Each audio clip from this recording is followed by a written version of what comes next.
السلام علیکم ورحمۃ اللہ۔ معزز سامعین کرام، امید کرتا ہوں تمام بھائی خیریت سے ہوں گے۔ آج کا ہمارا اسلامی سوال ہے کہ وہ کون سے نبی ہیں کہ جن کی امت جو تھی وہ ناپ تول میں کمی کرتی تھی، اور پھر اللہ رب العزت نے ان پہ اپنا عذاب جو لایا، اسی ہی وجہ سے عذاب لایا کہ وہ ناپ تول میں کمی کرتی تھی۔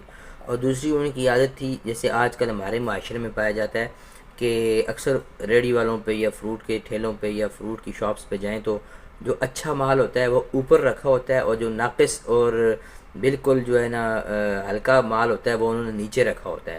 اور کئی ایسے ہوتے ہیں ہمارے نادان بھائی، اللہ ان کو سمجھ عطا فرمائے، اپنا خشیت الہی عطا فرمائے، وہ انہوں نے نا نیچے چھوٹا دانہ رکھا ہوتا ہے اور اوپر بڑا دانہ رکھا ہوتا ہے۔ ایسے کر کے نا ایسے نیچے سے چھوٹا دانہ پکڑ لیتے ہیں، اوپر بڑا دانہ پکڑ لیتے ہیں، اور چھوٹا دانہ ان کی گرپ میں آ جاتا ہے، ایسے سپیڈ سے اٹھاتے ڈالتے ہیں۔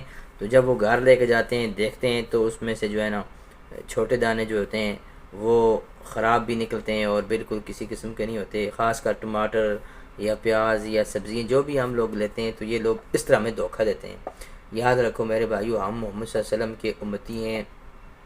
تمام انبیاء کی برائیاں اس امت میں پائی جاتی ہیں، لیکن اللہ نے ان کے چہروں کو مسخ نہیں کیا، چہروں کو، شکلوں کو نہیں بگاڑا، صرف محمد صلی اللہ علیہ وسلم کی دعاؤں کا صدقہ، میرے آقا کی دعاؤں کا صدقہ۔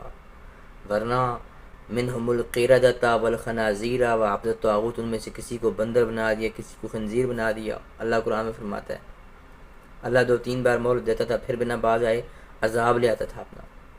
تو اللہ قرآن کریم میں فرماتے ہیں کذب اصحاب الایکۃ المرسلین اذ قال لهم شعیب لا تتقون، یہ شعیب علیہ السلام کی قوم تھی جو ناپ تول میں کمی کرنے کی وجہ سے برباد ہوئی اور اللہ کی عذاب کی لپیٹ میں آئی۔